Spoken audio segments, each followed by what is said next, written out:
This book is full of spiders. Book 3. The following entry was posted on freerepublic.com by user Daryl Lombard, November 11th, 1:31 p.m. They laughed. They laughed when I stocked up on canned goods. They laughed when I stocked up on ammunition. They laughed when I said the storm clouds were gathering, same as they laughed at Noah. And, as with Noah, they came clawing at my door as the flood rolled in. Sorry. This is why I was building an ark while you were doing drugs and watching reality TV. I appreciate all of the prayers and expressions of concern from you over the last week. For those of you who don't know, I live not 3 miles outside of Outbreak Ground Zero in Undisclosed. But we are safe because we are prepared. We have food to last a year. We have water from our own well. We have fuel to last 3 years. We have guns, and everyone in our family is trained to use them. On the day of outbreak, one of my sons, the musician, druggy friends, and his little girlfriend came by. You can picture him even without my description. Long hair, covered in tattoos, stripe marks on his arms, showing early signs of HIV infection, a pro-atheism bumper sticker on his car. He wanted to shack up with us, eat our food, drink our water, sleep under our protection while the pestilence and depravity ran rampant outside. I pulled him aside by his scrawny arm and said, "What can you do?" He looked up at me with a slack-jawed look and says, "What do you mean, dude?" "I mean, what can you do? Can you shoot a rifle accurately 50 yards? Do you know how to gut an animal, or make a fishing net and clean what you catch? Can you fertilize a garden, or purify water? Can you repair a small engine, or even gap and change a spark plug? Can you wire an electrical outlet, repair a roof when it leaks, set a broken bone? Can you make your own clothes, field strip and clean a rifle, reload ammunition from spent brass, disinfect and sew or shut a wound?" Of course, he said he didn't know how to do any of these things. He had spent his life playing video games and doing drugs, and had probably fathered 5 welfare babies, demanding the whole time that I pay for their health care. When a pipe leaks, he calls the landlord, at best, or, more likely, just let it leak. Let the next tenant find out the floorboards have rotted, and that every wall is covered with mold. His little girlfriend would be the type to cry about rights for animals because she thinks meat grows in the grocery store display counter, smoking pot and spitting on our soldiers when they return home from fighting terrorists because she lives obliviously in a little cocoon built from her sweat and blood and tears. I said to him, "Imagine there's a meteor coming to destroy the world, but some rich men have pooled the resources and built a big rocket ship to get people off the planet. They don't have room for everybody, but you want a seat on that ship. Now, you're having a seat means somebody else doesn't get one. Space is limited. Food is limited.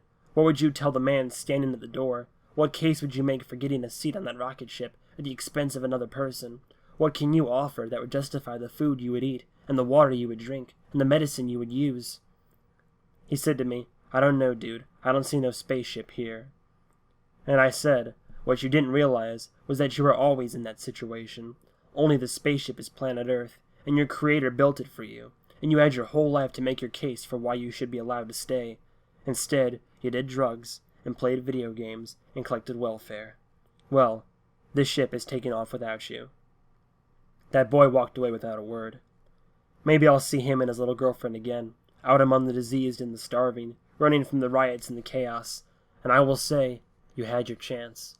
All your life those crazy preachers were trying to tell you that the day of reckoning was coming. You chose to ignore it. Now it is too late. That is the way it should be. There are 2 kinds of people in the world, producers and parasites. When a society gets too many parasites, we need the disaster, the tsunami, the earthquake, the war, the flood, the disease to wash away the garbage, to rinse the safety nets of the slugs that use them as a hammock. Let them fall into the fire, so that the strong, the faithful, and the capable will be left behind to rebuild and renew humanity. That day has come. They laughed at me when I stocked up on food and fuel and ammunition. Who's laughing now?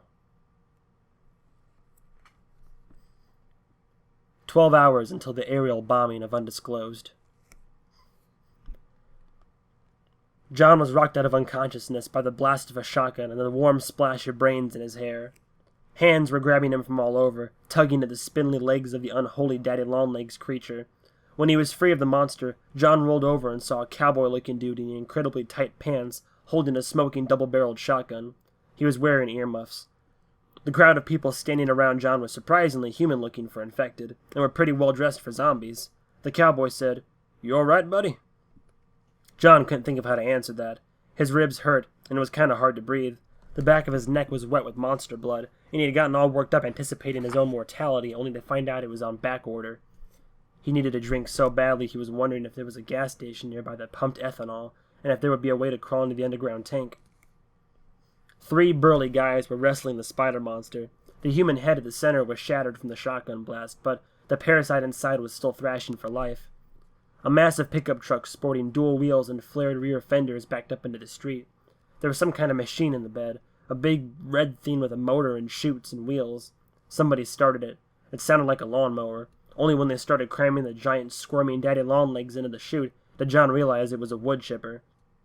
There was the terrible shriek, and red slush went spraying into the neighbor's yard. When the last of the creature's 8 legs vanished into the jaws of the machine, John thought, well, that's one way to do it.